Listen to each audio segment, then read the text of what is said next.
La rue de Constantine, attenante à l'esplanade des Invalides. Un bel immeuble en pierre de taille de la fin du XIXe siècle. La proximité de la Tour Eiffel et de la verrière du Grand Palais confère encore à cet immeuble de qualité le prestige du lieu. Il s'agit ici d'un toit composé d'un double brésis en ardoise et d'un terrasson en zinc. Première étape, côté cour, la fabrication de la gouttière anglaise. Lionel fixe des crochets à égale distance en veillant à leur parfait alignement.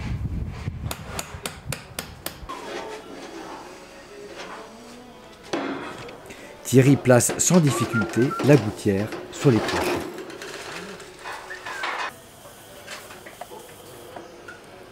Il s'agit maintenant de solidariser la gouttière à son entablement en soudant les pattes de maintien. Lionel termine une magnifique soudure à côte à l'angle interne de la gouttière. La présence d'une gouttière anglaise est l'un des signes du prestige de l'immeuble. On étame la panne du fer à souder sur un bloc de sel d'ammoniac pour assurer une soudure propre. Sey soude le bike, une pièce de jointure entre deux segments du membron.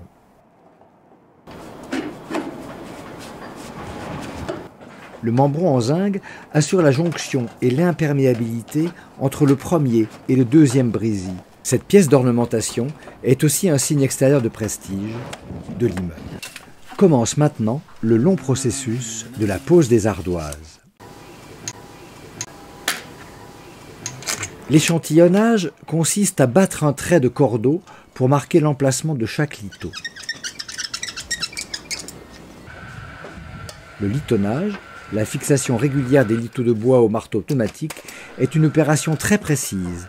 C'est sur ce support que Lionel va poser les ardoises. Côté rue, au niveau du second brésis, Cédric pose le premier rang d'ardoises. On l'appelle le doubli. Cédric doit tailler les ardoises biaises au millimètre près et les juxtaposer sur la ligne saillante entre les deux pans de toit. L'ardoise retaillée est ensuite percée pour permettre son clouage. La difficulté ici est qu'il s'agit de l'angle d'un toit à double arrêtier.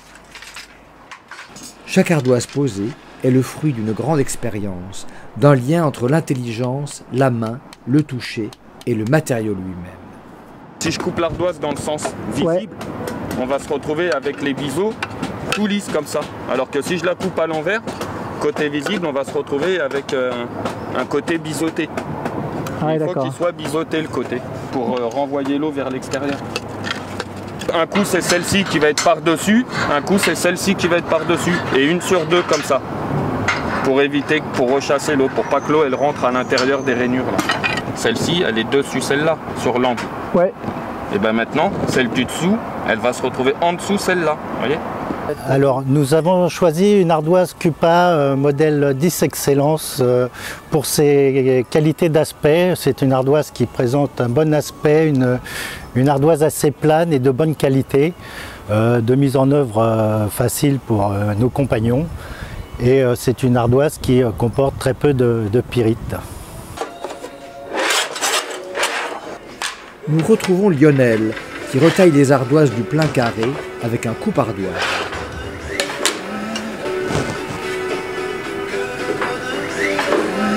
C'est au rythme, nous on bosse au rythme de la musique. Ah, je sais. C'est sympa d'ailleurs.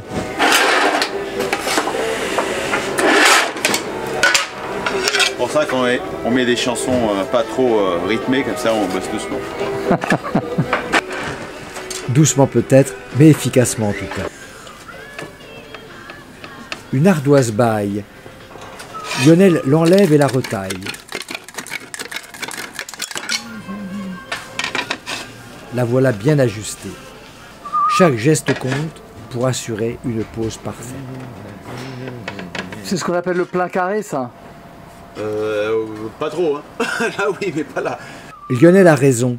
Du côté de la noue, il faut de la coupe, du sur-mesure. Il faut façonner les noquets de zinc à chaque angle pour assurer l'étanchéité à la cassure du plan de toit.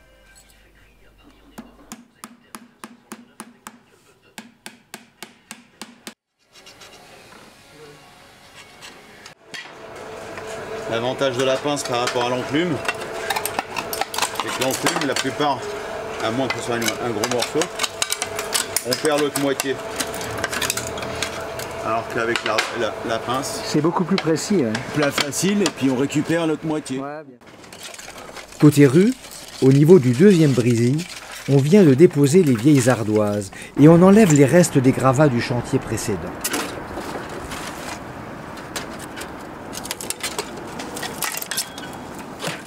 On arrache les vieux lithos, les bandes de filets de plomb et les vieilles feuilles de zinc.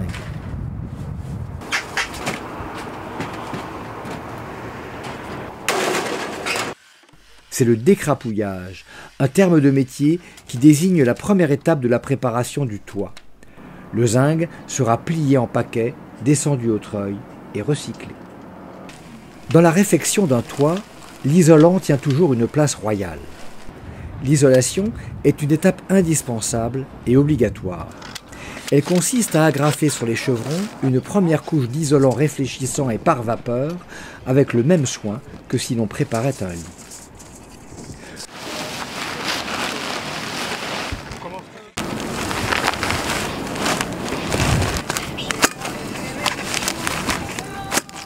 Le contre-lattage crée une lame d'air entre les deux couches d'isolant. Avec la pose de la seconde couche, l'isolation de ce toit répond aux obligations d'économie d'énergie et assure un bon confort thermique aux habitants.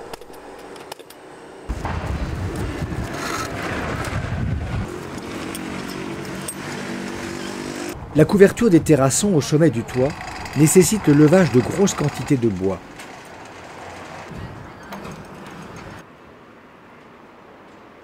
Il s'agit de la volige et des tasseaux qui constituent le support des feuilles de zinc à venir.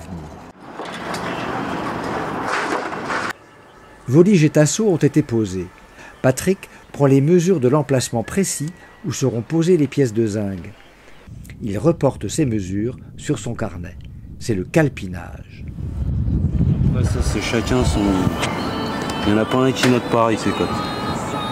Non mais même la façon de noter, il n'y en a pas un qui note pareil. Mais l'essentiel est de s'y retrouver pour restituer au millimètre près les mesures sur les feuilles de zinc. Quelques secondes de concentration pour mémoriser ces mesures et c'est parti.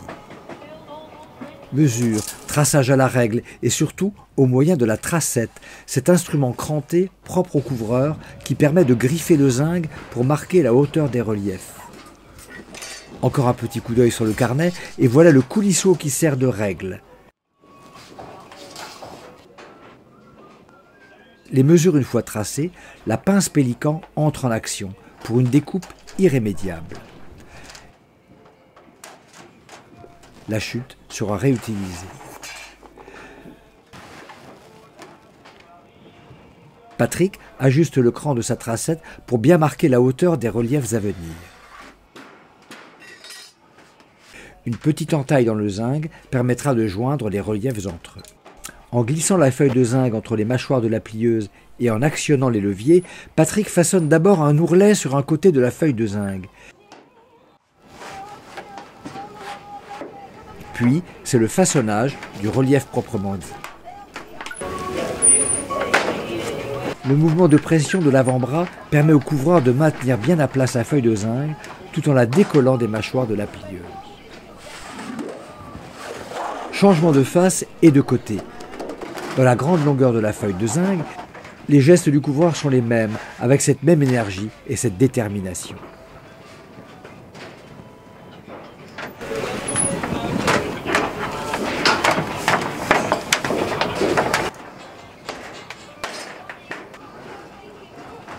La pince plate à border permet de finir à la main certains ourlets et autres reliefs.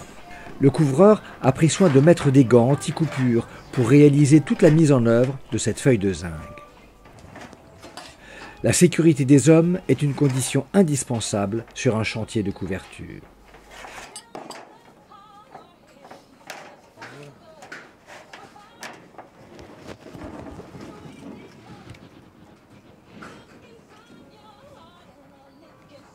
La feuille de zinc, réalisée avec beaucoup d'efficacité et de maîtrise, est prête pour la pose.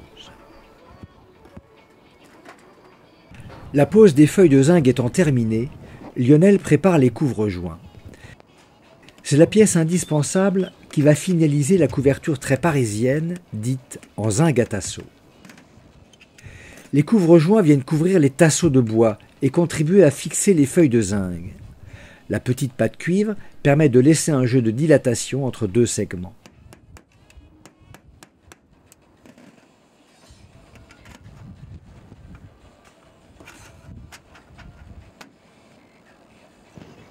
Au sommet du toit, la tête de couvre-joint sera fixée au faîtage.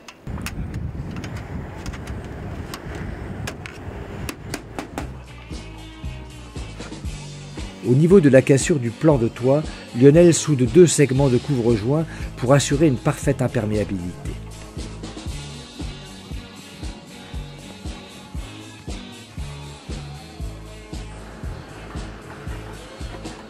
Et enfin, la fixation des couvre-joints de faîtage vient relier la couverture des deux pans du toit et clore définitivement le chantier. Les couvre-joints donnent au toit parisien leur aspect définitif et si particulier de zébrure en relief. Avec les feuilles de zinc, ils assurent au toit une parfaite imperméabilité. L'ouvrage est terminé dans les règles de l'art. Les chatières, les cheminées d'aération, les Velux, les nombreux ressauts, tous ces éléments ont ajouté à la complexité technique de la couverture en zinc du terrassier. Du côté de l'esplanade des Invalides, le double brisier en ardoise séparé par un membron et la succession régulière des lucarnes aux jouets habillés de zinc rajoutent à la majesté de la façade. À l'angle de l'immeuble, les averses, aussi puissantes soient-elles, viendront se briser sur le pan de toit à double arrêtier, mais sans y pénétrer. Le chantier de la rue Constantine, c'était quand même intéressant parce qu'il y a quand même plein de détails, plein de choses, des arrêtiers, de l'isolation, des membrons, plein de lucarnes, il y a beaucoup de détails. Donc c'est quand même un chantier intéressant à faire. Et le fait d'être placé là où il est, avec tout ce qu'il y a aux alentours, forcément on retient et c'est peut-être ça qui me fera retenir ce chantier, quoi. C'est une fierté quand même parce que vu la taille du chantier, c'est quand même un gros chantier. On ne fait pas des chantiers de cette taille-là tous les jours. Donc non, c'était intéressant, il y a une petite fierté. Et puis le fait qu'il soit tout détaillé avec de l'ardoise, du zinc, des membrons, des lucarnes, un peu d'ouvrage un peu partout qui complique la tâche. Donc non, c'était intéressant à faire, c'était un beau métier. Donc une fois fini, et quand on voit que c'est propre comme ça, bah oui, on est un peu fier quand même de ce qu'on a réalisé, quoi. Une fierté partagée par toute l'équipe des couvreurs qui, sur ce chantier de la rue de Constantine, a réalisé un ouvrage dans les règles de l'art et dans le respect du patrimoine parisien.